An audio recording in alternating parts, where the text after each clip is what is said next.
नमस्कार दोस्तों, स्वागत है आपकी अपने YouTube channel yes for study में। आज हम सब फिर एक नई वीडियो के साथ क्लास की शुरुआत करते हैं। आज की वीडियो दोस्तों आपके आने वाले सीटेट एग्जाम के लिए मोस्ट इम्पोर्टेंट है।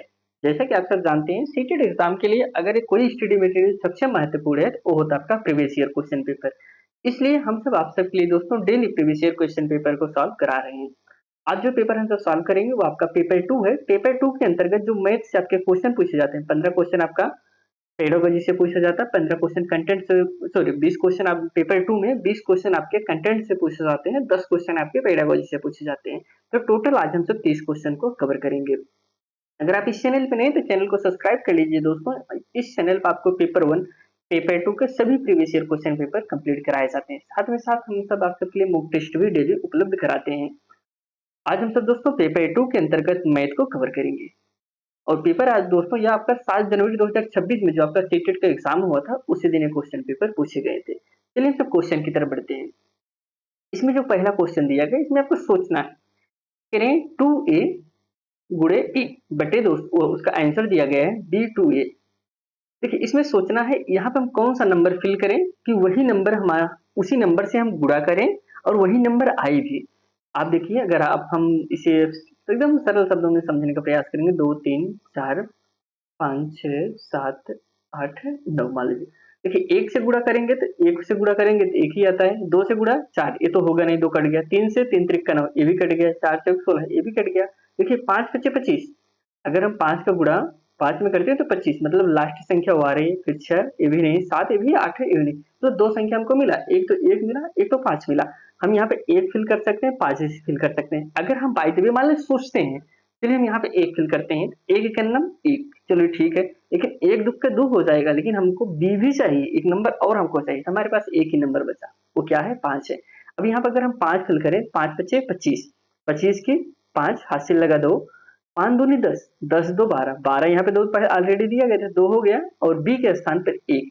तो मतलब हम कह सकते हैं ए बराबर हम 5 लिख सकते हैं और बी बराबर हम 1 लिख सकते हैं। यही आपका राइट आंसर हो गया। तो इसमें आप देखिए ए बराबर इसमें कहाँ पे दिया गया है, तो राइट आंसर इसमें थर्ड है, ए बराबर 5 और बी बराबर 1 आपका राइट आंसर है।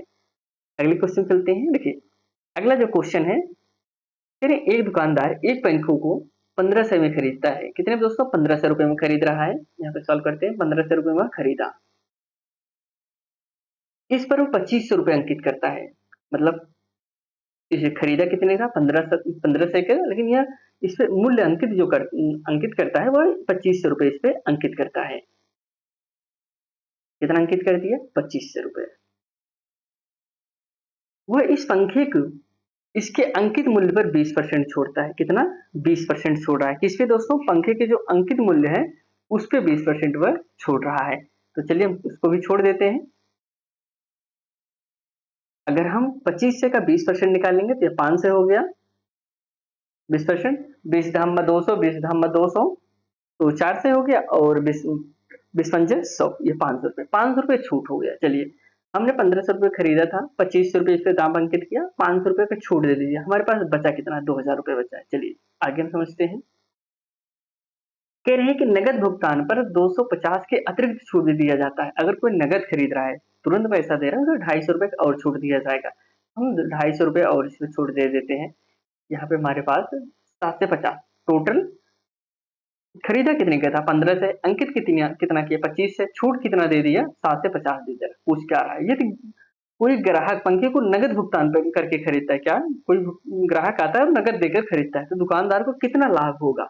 अब लाभ हमको कितने हमने खरीदा था, हमने खरीदा था 1500 पे, और हम 1500 पे 25 से अंकित किए।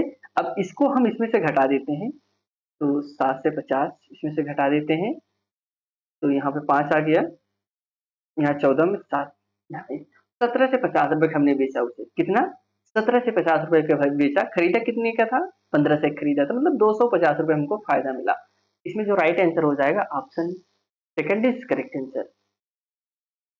जब संख्याओं 4 10 12 24 में से प्रत्येक में यक्ष जोड़ा जाता है तो इस क्रम में प्राप्त परिणामी समानुपाती, हमको क्या बताना है, समानुपाती आपको बताना है, समानुपाती हो जाता है, जो कि आपका 3x+1 का मान आपको बताना है। तो मान की बात है, पहले हम इसे सॉल्व करते हैं। हमको कह रहे हैं कि हमारे पास 4 है, 10 है, 12 है, 24 है। इसमें हमको दोस्तों जोड़ना क्या है? इसमें हमको जोड़ना है, सभी में यक्स जोड़ दे रहे हैं। तो चलिए हम इसे जोड़ के चेक करते हैं। तो यहाँ पे हम सब इसे सॉल्व करते हैं। इसे इसमें हम 4 प्लस यक्स जोड़ते हैं, फिर इसके बाद 10 प्लस यक्स जोड़ते हैं, फिर हम इसमें 12 में यक्स जोड़ते हैं, फिर इसके बाद हम सब 24 में यक्स जोड़ते हैं। हम आपको सरल शब्दों में बता रहे हैं ना, तो इसका आंसर हम आपको तुरंत बता दें। देखिए, इसमें हमको क्या बताना है? समानुपाती। समानुपाती बताने के लिए हम क्या करेंगे इसमें दोस्तों? हम इसको इसमें इसमें कर देते हैं। तो हम लिख सकते हैं 4 प्लस यक्स एक हो गया, और 24 प्लस यक्स ये हो गया। तो इसको हम बराबर कर लेते हैं समानुपाती। तो यहाँ पे हम लिख सकते हैं 10 यक्स 10 प्लस यक्स एक हो गया, और आपका 12 प्लस यक्स एक हो गया। अब इसे हम देखिए इसका इसमें गुणा करते हैं। तो शॉर्टकट हम आपको तरीका मतलब लगा के बता देते हैं। इसका हो जाएगा 96। 96 के बाद यहाँ पे हम सब लिख देंगे दोस्तों 4x नहीं 20, हाँ 20, क्योंकि यहाँ पे जब गुणा करेंगे तो 20x x x x cut ही जाएगा, चाहे आप इसे लिखिए चाहे इतना में हम छोड़ दे रहे हैं। यहाँ पे यक्स कट ही जाएगा लास्ट में, तो हम बराबर लिख सकते हैं। यहाँ पे बराबर बराबर यहाँ पे हम इसे सॉल्व करेंगे तो 12 धम्मा 1 से 20 हो जाएगा। 1 से 20 प्लस 22 यक्स ये हो गया। अब हम जब यक्स यक्स गुणा करते हैं एक्स स्क्वायर हो जाता है, तो यक्स स्क्वायर कट जाएगा। हमारे पास इतना मिला। अगर हम इसे जब सॉल्व करेंगे एक इसको इस तरफ लाएंगे, तो जैसे यहाँ पे 28 एक्स है, यहाँ पे 22 एक्स है, ये क्या हो जाएगा? यहाँ पे लिखते हैं ये 6 एक्स हो जाएगा। और हमारे पास यहाँ 96 है, यहाँ पे 120 है, तो ये माइनस हो गया कितना? यहाँ पे 120 प्लस है, इस तरफ आएगा तो माइनस हो जाएगा, क्योंकि संख्या प्लस में है तो ये प्लस ही रहेगा। तो यहाँ पे 24 हो गया। तो हम यक्स बराबर यहाँ पे लिख सकते हैं 4। हमको यक्स की वैल्यू क्या मिला? 4 मिला। हमको इसको 3x प्लस 1 में फिल करना है। तो 3x प्लस 1 में इसे हम फिल करते हैं। 4 3 12 1 13, मतलब हमारा जो आंसर आ गया वो 13 आ गया। 13 किस ऑप्शन में? ऑप्शन फर्स्ट में ही है 13 है, तो ऑप्शन फर्स्ट ही आपका राइट आंसर हो जाएगा। अगला क्वेश्चन है 3x माइनस 30 और 2x प्लस 20 दो संपूरक कोण है। क्या है दोस्तों? संपूरक कोण। आपको पूरक और संपूरक पता होना चाहिए। पूरक का मीन्स होता है पूरक कोण का पूरक कोण 90 अंश में बराबर होता है, और संपूरक क्या होता है? संपूरक 180। ये चीज आपको पता होना चाहिए, तभी आप इसे सॉल्व कर सकते हैं। तो हम इसे चलते हैं क्वेश्चन की तरफ बढ़ते हैं। इसमें कह रहा है 3x माइनस 30 और 2x प्लस 20 दो संपूरक कोण है। तो 2x माइनस 4 का मान बताना है, इसे हम बाद में बताएंगे, पहले इसे हम सॉल्व करते हैं। चलिए हम इसे सॉल्व करते हैं। जैसे इसे हम सब अगर बात करें तो यहाँ पे 3x माइनस 30 और आपका क्या हो गया 2x प्लस 20 बराबर क्या हो जाएगा 180 अंश है। क्योंकि हमने ये बताया संपूरक का मान क्या होता है 180 होता है। तो अब इसे हम सॉल्व करते हैं। जैसे यहाँ पे 2x है, यहाँ पे 3x है, 2x यहाँ पे और है और तो 2x और 3x बराबर क्या हो जाएगा 5x 5x देखिए यहाँ पे प्लस 20 है, यहाँ पे प्लस 20 है, यहाँ पे प्लस 30 है, तो यहाँ माइनस का मान ज्यादा है। तो हमारे पास क्या आ जाएगा माइनस 10 आ जाएगा, क्योंकि घट जाएगा। तो 5x माइनस 10 बराबर कितने हैं? ये बराबर 1 से 80 का है। तो इसे हम सॉल्व करते हैं। देखिए यहाँ पे प्लस है, यहाँ पे माइनस है, तो प्लस माइनस 180 जब ये इस तरफ आएगा तो माइनस हो जाएगा। तो हम इसे 5x माइनस माइनस प्लस होता है, तो माइनस इसे हम 180 प्लस 10 और 180 हाँ नहीं 5x बराबर हम 190 लिख सकते हैं। क्लियर? अब हम यहाँ पे यक्स की मान निकालते हैं। यक्स बराबर क्या आ जाएगा? 5 से भाग देंगे तो 5 3 15 3 हो गया, और 8 में 40 से 5 8 40, तो यहाँ पे ये 8 आ गया। मतलब यक्स का मान हमको 38 मिल गया। अब हमको बताना था 2x माइनस 4 को बताना था, तो हम लिख सकते हैं 2x गुणे 38 माइनस 4। आप इसे सॉल्व कर दीजिए, जो आएगा वही आंसर हो जाएगा। अगर इसे हम सॉल्व करते हैं तो 8 दूनी 16 6 3 दूनी 6, 1 7, 76 माइनस 4 और 76 माइनस में 4 से हटा दें, वो कर देंगे तो हमारे पास 72 आपका आंसर हो जाएगा। Option 4 is correct answer. देखिए मैथ को आप खुद से करने का प्रयास करेंगे तभी आप सॉल्व कर सकते हैं। हम आपको आंसर बता देंगे, लेकिन आप कंफ्यूज मतलब ज़्यादा से ज़्यादा खुद ही सॉल्व करने का प्रयास करिएगा। अगर आप खुद सॉल्व करेंगे तो तभी आप अच्छे से सॉल्व कर सकते हैं, अच्छे से उसका आंसर बता सकते हैं। कह रहे हैं किसी त्रिभुज को PQR क्या करें, चलिए हम एक त्रिभुज बनाते हैं यहाँ पे।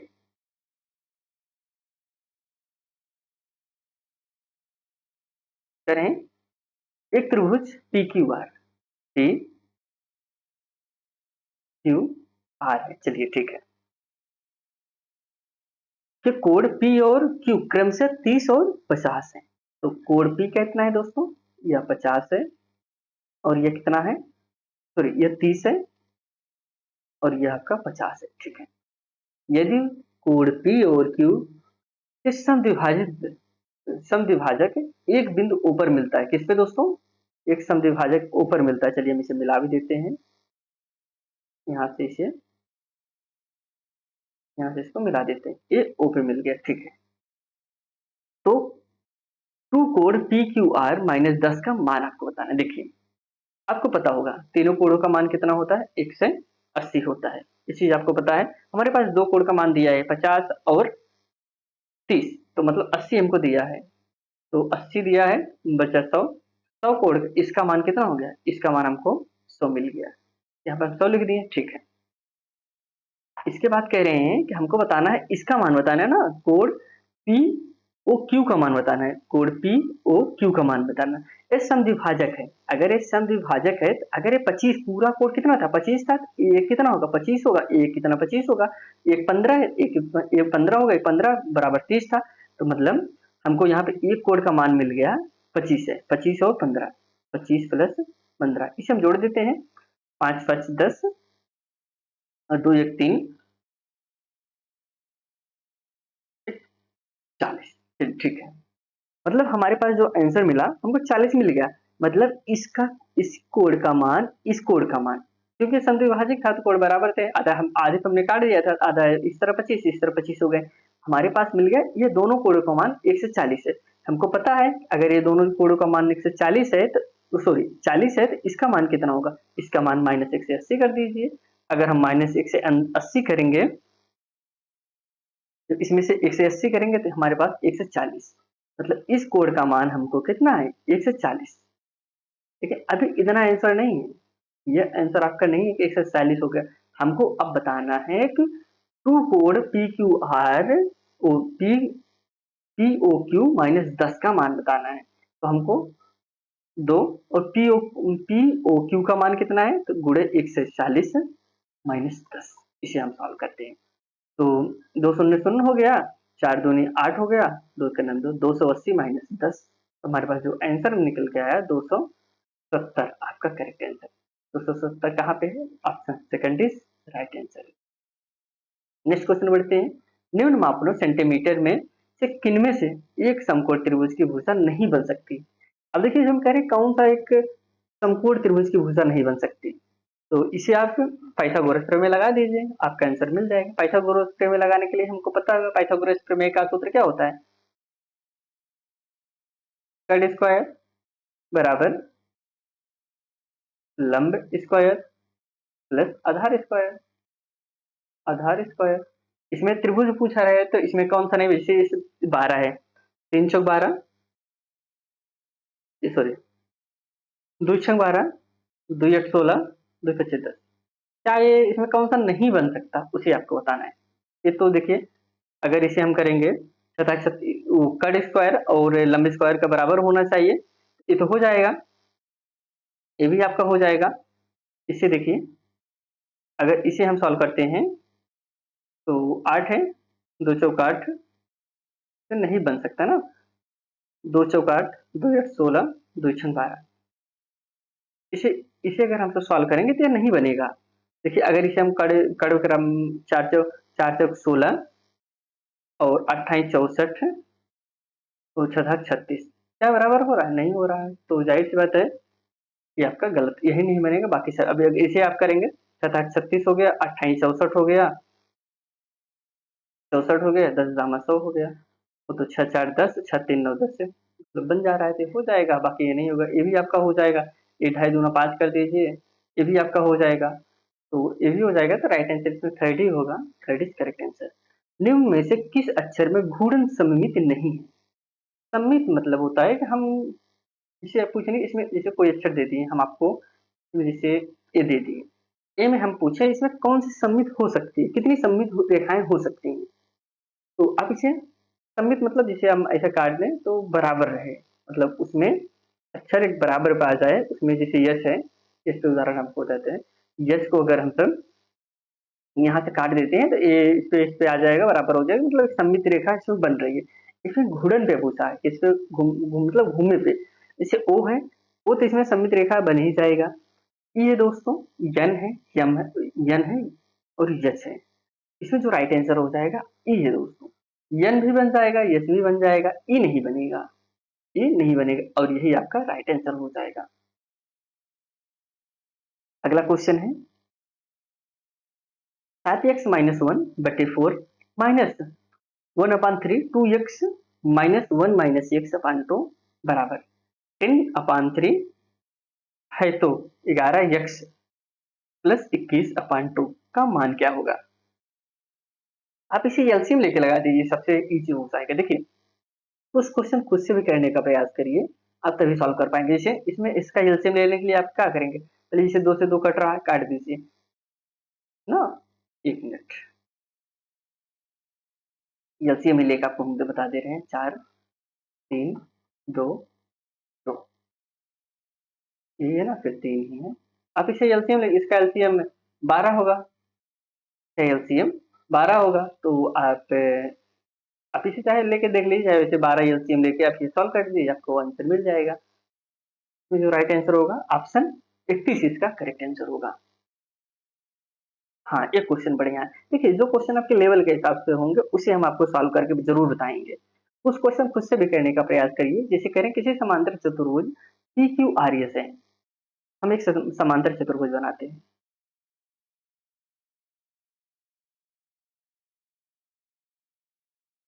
यहाँ पर हम एक समांतर चतुर्भुज बना दिए जो कि आपका पी क्यू आर एस है, ठीक है।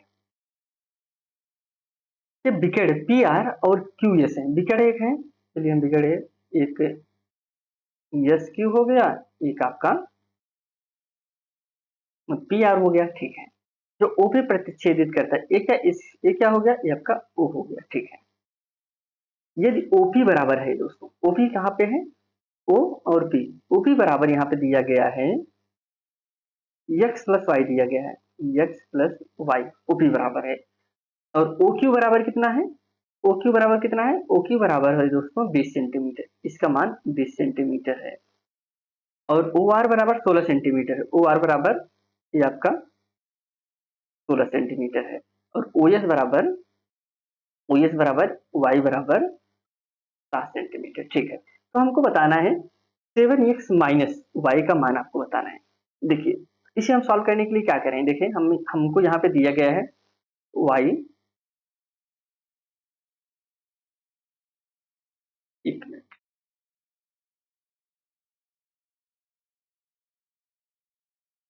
देखिए यहाँ पे x प्लस वाई दिया गया है ना, तो हम यहाँ पे x प्लस वाई बराबर हमको कितना है, 16 है। x प्लस वाई बराबर 16 है। और यहाँ पे अगर हम सब देखें तो ओ एस बराबर, अच्छा यहाँ पे प्लस है ना, हाँ तो ठीक, वाई प्लस 7 बराबर हमको कितना दिए गए, 20 दिए गए, ठीक है। अब देखिए इसमें आपको सोचना पड़ेगा, इसमें आपको एक्स है, सोचना पड़ेगा। एक जगह हमको यहाँ पे एक्स प्लस वाई बराबर 16 है, तो वाई प्लस 7 बराबर 20 है। हमको पहले वाई का मान और एक्स का मान निकालना है। देखिए यहाँ पर है 7 है, अगर हम 7 में 20 में से 7 को घटा देते हैं, 20 में से 7 घटा देंगे कितना आएगा, 13 आएगा, मतलब 13 मान किसका होगा, वो है आपका वाई का होगा। हम यहाँ पे लिख सकते हैं वाई बराबर क्या हो गया, 13 हो गया। यहाँ पे आप समझ रहे होंगे ना, यहाँ पे देखिए एक संख्या दिया गया है, 7 दिया गया है, उसका आंसर 20 दिया गया है। यहाँ पे कोई अक्षर दिया गया है, अक्षर निकालने के लिए संख्या को इसमें से घटा देंगे तो जो आएगा वाई बराबर हमको 13 मिल गया। यहाँ पे आप समझ गए होंगे। अगर y बराबर हमको तो 13 मिल गया, हम तो x प्लस वाई बराबर 16 लिखे हैं, तो हम y का मान कितना फिल कर सकते हैं? 13 फिल कर सकते हैं। अगर हम 13 फिल कर दे सकते हैं तो एक 13 हो गया और हमारा आंसर 16 आ रहा है।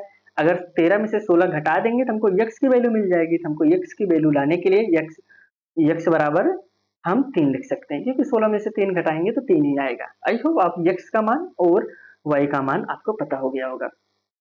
इसे बताना क्या था?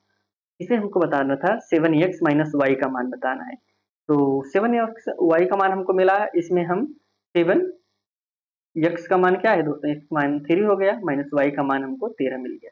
इसे हम सॉल्व करते हैं। 21 में से आप 13 को माइनस कर दीजिए, तो आपके पास जो आंसर आएगा, answer 8 is correct answer. Option first is right answer. I hope आपको ये क्वेश्चन समझ में आ गया होगा। अगला क्वेश्चन है, एक समलंब के परिमाप है और क्षेत्रफल क्रम से 52 सेंटीमीटर 128 सेंटीमीटर स्क्वायर है। यदि इसकी असमांतर भुजाओं का योग 20 सेंटीमीटर है, तो इसकी समांतर भुजाओं के बीच की दूरी ज्ञात कीजिए दोस्तों।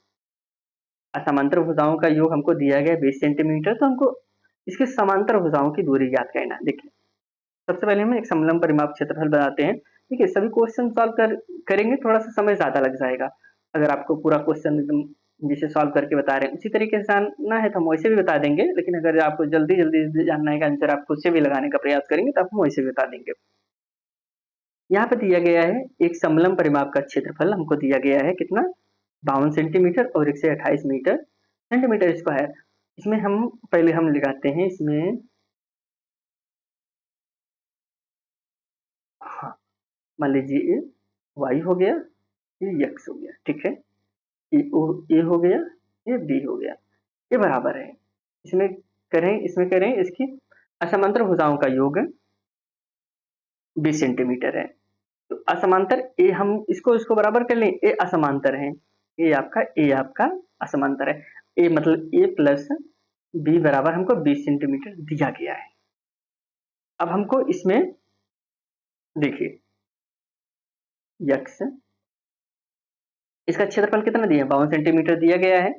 एक परिमाप, इसका परिमाप कितना है? परिमाप 52 सेंटीमीटर दिया गया, तो हम यहाँ पे लिख सकते हैं x प्लस वाई प्लस ए प्लस बी बराबर हमको कितना दिया गया? 52 सेंटीमीटर दिया गया है।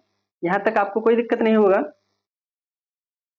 अब समलंब का क्षेत्रफल देखिए, यहाँ पे 52 है, अब यहाँ पे 20 से ए प्लस बी का मान दिया गया है, तो हम यहाँ पे कह सकते हैं कि यक्स प्लस वाई का मान कितना हो जाएगा? 32 हो जाएगा। यहाँ तक कोई दिक्कत नहीं होना चाहिए आपको। अब हम इसका क्षेत्रफल निकाले के सूत्र लगा देंगे, 1/2, तो समांतर भुजाओं का योग और इसकी ऊंचाई कितना है लगा देंगे, तो हम इसे जो समांतर भुजा कितना हमको मिल गया? समांतर भुजा जो आप y और x का मान हमको 32 मिल गया है, तो हम यहाँ पे लिख सकते हैं 1/2 गुणे 32 हम h बराबर कितना दिया गया है? 128 दिया गया है। अब इसे सॉल्व करिए, जो आएगा वही आपका राइट। इतना तो आप इसके बाद सॉल्व ही कर सकते हैं। तो इसमें हम आंसर आपको बताते हैं, आंसर इसमें राइट आंसर 8 सेंटीमीटर है। आप इसे इतना इसके बाद तो खुद ही सॉल्व कर सकते हैं।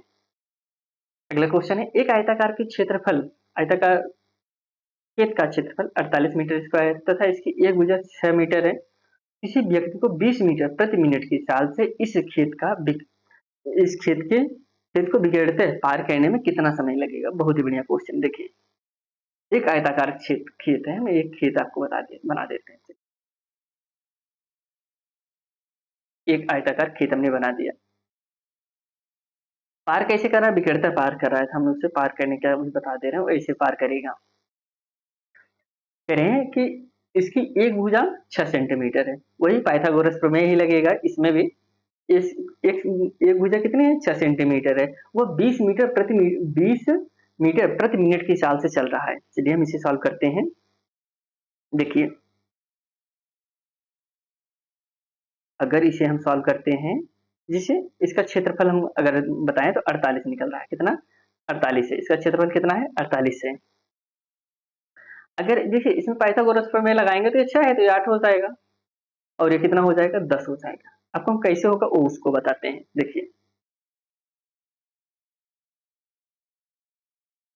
इससे इसमें देखिए, अगर देखिए इसमें हमको दिया गया था ना 48, इसका क्षेत्रफल 48 है, इसकी एक भुजा 6 है, तो वो क्षेत्रफल निकालेंगे 8 छंग 48, 8 ही होगा। अब अगर इसका हम वर्ग, देखिए इसमें बी बताया था ना, ये 20 बताया था, तो हम 28 64 27 36 करेंगे और इसका मान कितना होगा 10 होना चाहिए। तो ये आधा हो जाएगा, 10 हो गया, तो हमारे पास इसका जो पाइथागोरस में सेट हो रहा है 20 मीटर प्रति मिनट की चाल से चल रहा है। अब कितना मीटर है, वो 10 मीटर है। 10 मीटर का अगर एक 20 मतलब कि वह 20 मीटर 1 मिनट में जा रहा है, तो 10 मीटर कितने मिनट में जाएगा, वह 30 सेकंड में जाएगा। इसमें 30 सेकंड ही आपका राइट आंसर हो जाएगा। Option second is correct answer. अगले क्वेश्चन चलते हैं।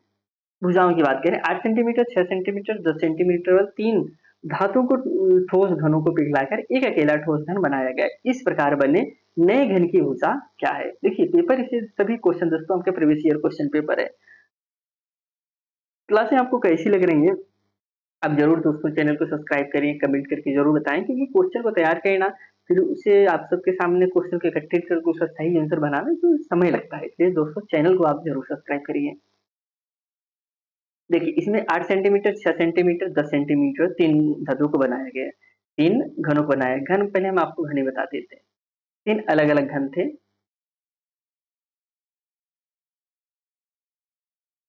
तो इसमें इसको पिघलाकर एक अकेला घन बनाया गया।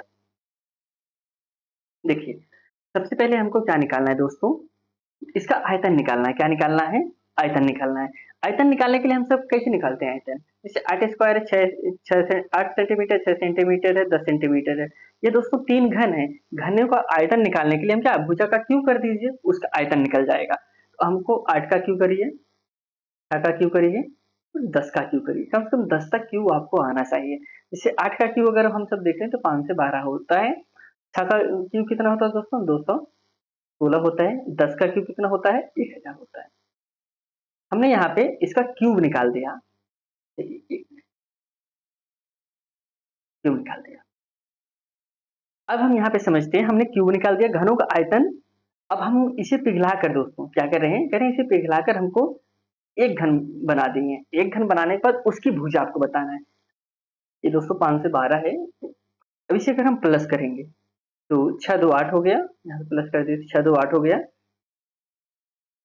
और 1 1 2 हो गया, और 5 2 7 1 8 हो गया। 1 मिनट, यहाँ पे 1000 है, यहाँ पे 100 लिखा गया। चलिए दोस्तों, ये आपका टोटल हो जाएगा 17 से 5 2 7 1 है, तो यहाँ पे 1 है। 1 मिनट, हाँ, 17 से 28 ही हो, 28 हो गया। हमको 17 से 28 मिल गया। इनका टोटल क्षेत्र आयत है, इनका टोटल 17 से है, 17 से 28 हमको मिल गया, इनका पूरा आयत आयतन।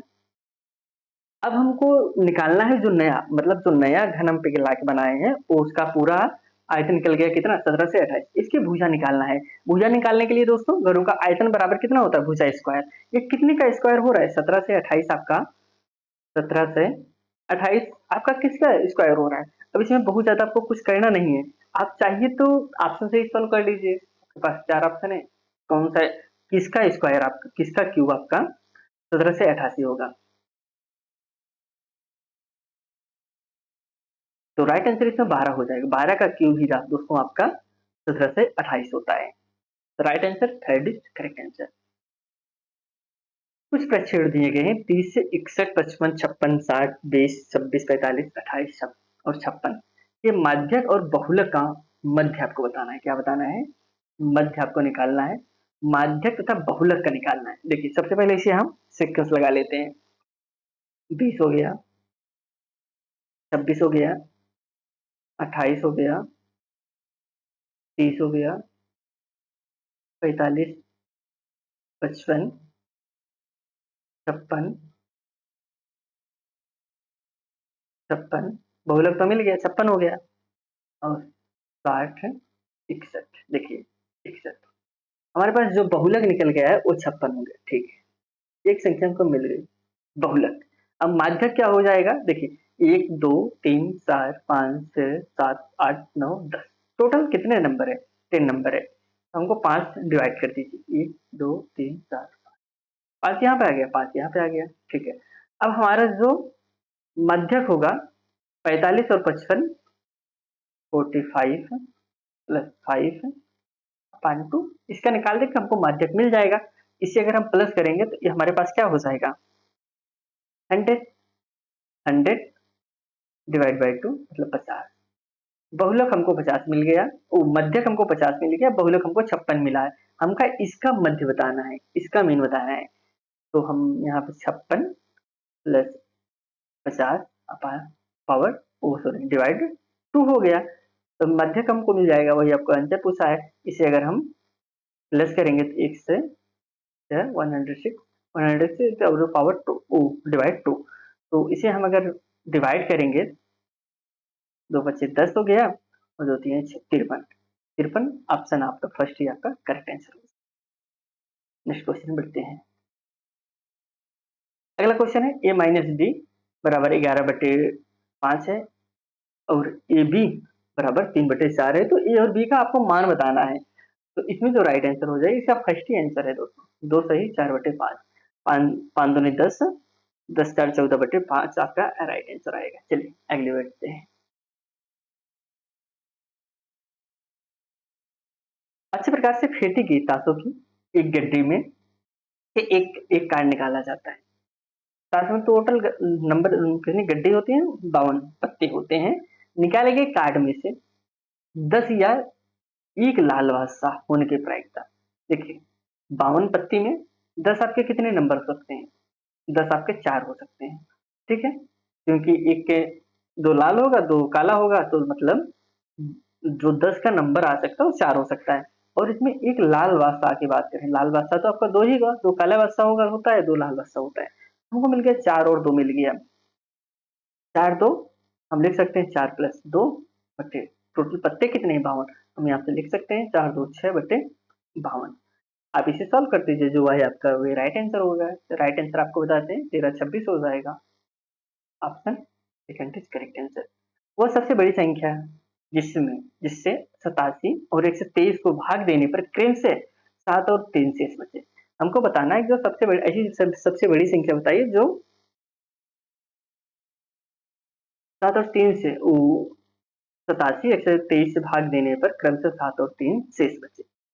ऑप्शन इसे आप खुद से ही सॉल्व करिए दोस्तों, बहुत इजी क्वेश्चन है। 36 40 80 आप इसे ऑप्शन से भी सॉल्व कर सकते हैं। तो राइट आंसर इसमें बी है। 40 ही एक संख्या है जिसे अब 7 और 3 शेष बचेगा। बड़ी से देखिए, इसमें कुछ संख्या हो ही नहीं सकती, इसे वह बड़ी से बड़ी संख्या ज्ञात कीजिए जिसमें 87 और 1 से 23 को 87 और 1 से 23 को भाग देने पर क्रमशः दोस्तों 7 बचे और 3 बचे। राइट आंसर इसमें option second is correct answer. ये क्वेश्चन बढ़िया है।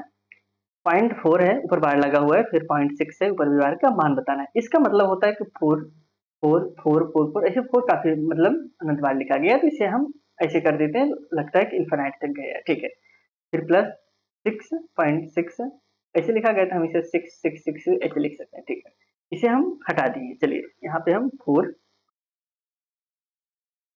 4 बटे, अब इसके नीचे हम एक 9 लिख सकते हैं। चलिए ठीक है, ये भी सही हो गया। अब प्लस 6/9 लिख सकते हैं। इसे आप सॉल्व करेंगे तो आपका अब आंसर जो मिलेगा क्या मिल जाएगा, 10/9। और 10/9 का मान क्या होता है, 1 से 1/9। आपका करेक्ट आंसर 1 से 1/9 ऑप्शन फर्स्ट ही आपका राइट आंसर हो जाएगा। अगर इसमें देखिए 4/7 9/16 1 सही 2/7 3/5 सबसे बड़ी और सबसे छोटी संख्या, छोटे भिन्न का अंतर बताना है। हमको पहले सबसे बड़ी निकालना है, तो छोटे निकालना है, उसका अंतर क्या है उसे आपको बताना है। इसे अगर हम सॉल्व करेंगे तो देखिए 4/7 इसे अगर हम सॉल्व करते हैं 0.56 आएगा। 9/16 को अगर हम सॉल्व करते हैं दोस्तों 0.56 आएगा।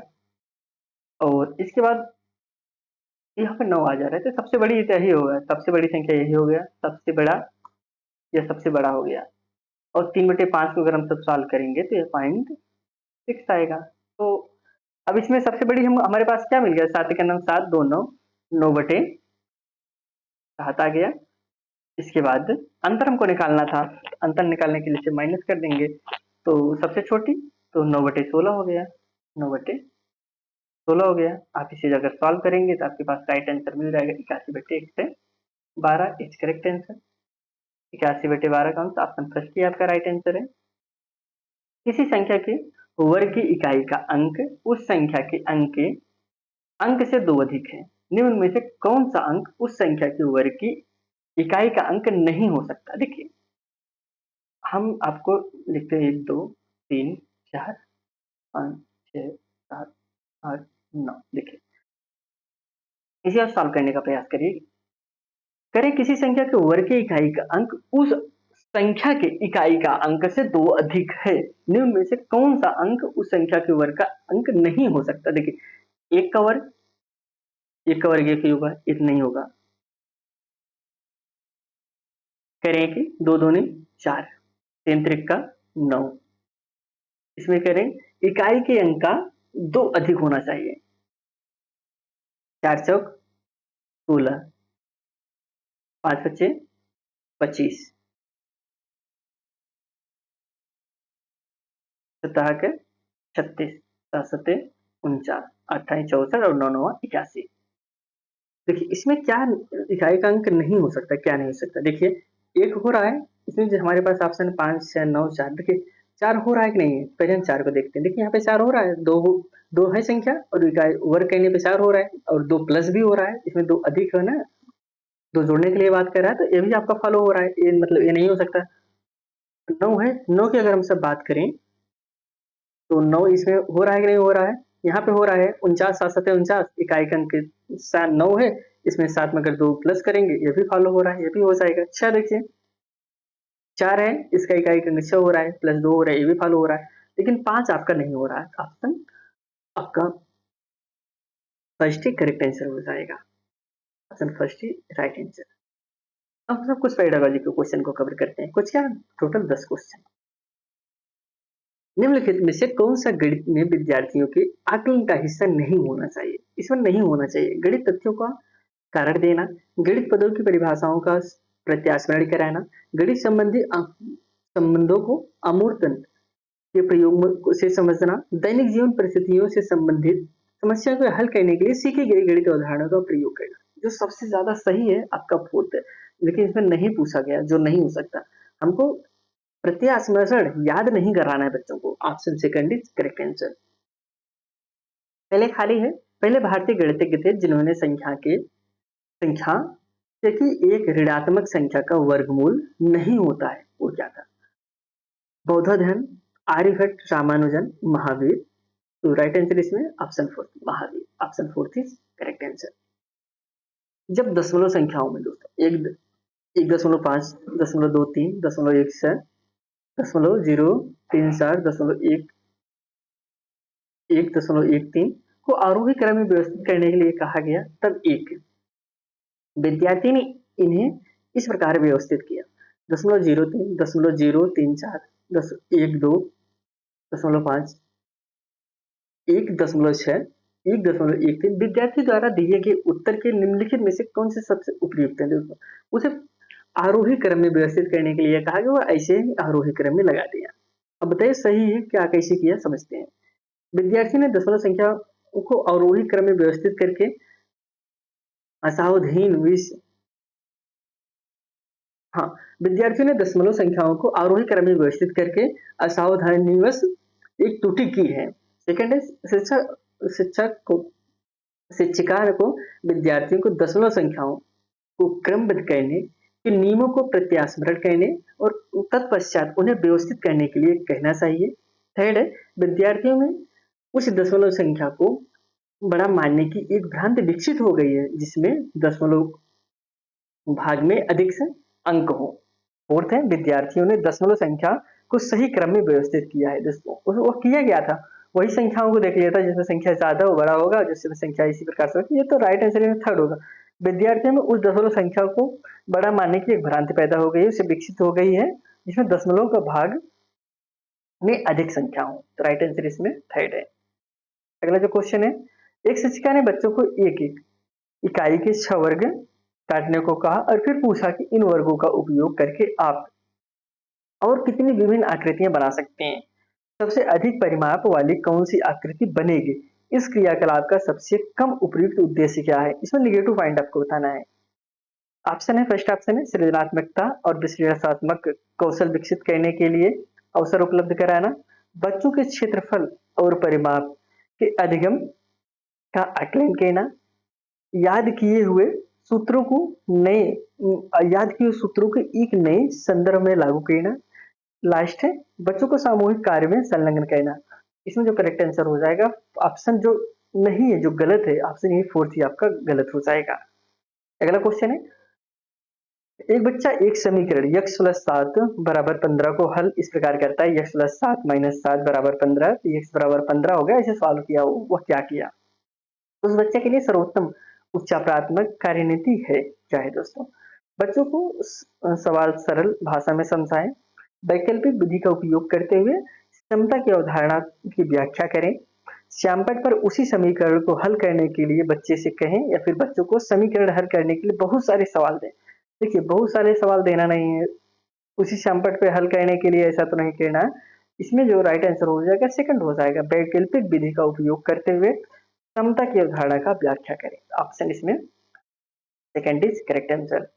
राष्ट्रीय पाठचर्या रूपरेखा 2005 के अनुसार अंक गणितीय और बीजगणित के शिक्षण के दौरान शिक्षार्थियों को कौन से महत्वपूर्ण कौशल विकसित किए जाने चाहिए? ऑप्शन है संबंधों में पैटर्न खोजना, सेकंड है बीजगणितीय सर्व संख्याओं को याद करना, संख्याओं के मध्य संबंध देखना, लास्ट है दोस्तों बीजगणितीय संकेतनों को लिखने का गहन अभ्यास करना। ऑप्शन है सही विकल्प चुनिए, ए और सी सही है, बी और सी सही है, बी और डी सही है, लास्ट ऑप्शन है ए बी और डी सही है। करेक्ट आंसर इसमें ए और सी इज राइट आंसर। अगला क्वेश्चन है, कक्षा कक्षा 8 में आकृतियां पढ़ाने के बाद एक शिक्षिका ने ऐतिहासिक स्थानों की यात्रा की योजना बनाई, निम्नलिखित में से कौन सा इसके लिए सबसे उपयुक्त कारण है? वह क्या पढ़ाई दोस्तों? आकृतियां पढ़ाने के बाद एक ऐतिहासिक स्थान पर जाने के लिए विचार किया गया। समझते हैं इसका आंसर। शिक्षिका ने अधिकतर पाठ्यक्रम पूरा कर लिया और इसलिए मजे के लिए उसने छात्रा, देखिए मजे के लिए आपको नहीं कहना है, गलत हो जाएगा। आकृति वास्तुकला का एक अभिन्न अंग है और इस तरह की यात्राओं विभिन्न विषयों में संबंधों को बढ़ाती है। थर्ड है यह गणित की कक्षा के नियमित शिक्षण से विराम होगा और विद्यार्थियों के संचार कौशल में सुधार करने का अवसर होगा। लास्ट है क्षेत्र यात्राएं सीबीएसई की सिफारिश है, तो राइट आंसर इसमें जो हो जाएगा सेकंड। आकृति वास्तुकला का एक अभिन्न अंग है और इस तरह की यात्राएं विभिन्न विषयों में से संबंधों को बढ़ाती है, सेकंड इज करेक्ट आंसर। गणित की एक शिक्षिका उमा ने एक विद्यार्थी से पूछा, बेलन के कितने किनारे होते हैं? विद्यार्थी ने उत्तर दिया 2। उमा को चाहिए कि वह क्या करे? सही उत्तर के लिए विद्यार्थियों की प्रशंसा करें, बेलन की आकृतियां श्यामपट्ट पर बनाएं और उसमें किनारे दिखाएं, विद्यार्थियों के हाथों में बेलन दे और प्रश्न दोबारा पूछें या फिर विद्यार्थियों को गलत उत्तर दंडित करें। देखिए 2 ऑप्शन तो कट गया, सही उत्तर विद्यार्थियों को बताएं या फिर गलत उत्तर से दंडित करें। ऑप्शन जो सही होगा थर्ड होगा। विद्यार्थियों को उसका विषय, इसमें दोनों अगर हम सब देखें तो आप कहेंगे 2 भी तो सही हो सकता है, हाँ सही हो सकता है, लेकिन थर्ड ऑप्शन नहीं रहता तब सही हो सकता। थर्ड ऑप्शन में बच्चा सामने वाली चीज देख रहा है, अगर जाहिर सी बात है कोई चीज बच्चा सामने देखेगा वह ज्यादा अच्छे से समझ पाएगा, तो विद्यार्थियों के हाथों में बेलन दे और प्रश्न दोबारा पूछे। Option third is correct answer. एक शिक्षक बच्चों को एक वर्गाकार ग्रिड पर बनी हुई छवि देते हैं और कहते हैं कि इसकी बड़ी और छोटी पार्श्व छवियां बनाएं, निम्नलिखित में से कौन सा गणित की कक्षा में यह क्रियाकलाप कराने का एक उद्देश्य नहीं होगा? जो नया हो वही आपको बताना है। ऑप्शन है, फर्स्ट ऑप्शन है भिन्नों के अनुप्रयोगों का अभ्यास प्रदान करने के लिए, सेकंड है अंकगणितीय और ज्यामिति को एकीकृत करने का अवसर प्रदान करने के लिए, थर्ड है सर्वों समता और समानता की अवधारणा का परिचय देने के लिए, लास्ट है विभिन्न परिस्थितियों में अनुपात और समानुपात की अवधारणा को लागू करने के लिए। राइट आंसर इसमें जो हो जाएगा थर्ड, सर्व समता और समानता की अवधारणा का परिचय देने के लिए, third option is correct answer. गणित में बंद सिरे वाले प्रश्न निम्नलिखित में से किन्हें बढ़ावा नहीं देते हैं दोस्तों? किसकी बात करें? कह रहे गणित में जो बंद सिरे वाले प्रश्न होते हैं किसको बढ़ावा नहीं देते? अपसारी चिंतन, अभिसारी चिंतन, रचनात्मक, उच्च स्तरीय चिंतन। देखिए रचनात्मकता और बंद सिरे वाले की बात करें, उच्च स्तरीय चिंतन को तो बढ़ावा देंगे। देखिए अपसारी होता है तो अभिसारी होता है। अपसारी जो होता है दोस्तों अपसारी का मतलब होता है कि जिसे बहुविकल्पी प्रश्न दिया जाए। अपसारी, अभिसारी, बहुविकल्पी प्रश्न और आपका निबंधात्मक प्रश्न दोनों में यही अंतर होता है। इसमें जो बढ़ावा नहीं देंगे कौन-कौन से? इसमें थर्ड ऑप्शन सही है ए, सी और डी। बी आपका ये दोस्तों ये बढ़ावा देगा। राइट आंसर इसमें option third is correct answer. यहाँ पे आज हम सब दोस्तों टोटल 60 क्वेश्चन को कवर किए जो कि आपके प्रीवियस ईयर क्वेश्चन पेपर थे। चैनल पे नए थे दोस्तों, चैनल को जरूर सब्सक्राइब करिए। हम आपसे फिर एक नई वीडियो मिलते हैं, तब तक के लिए दोस्तों धन्यवाद।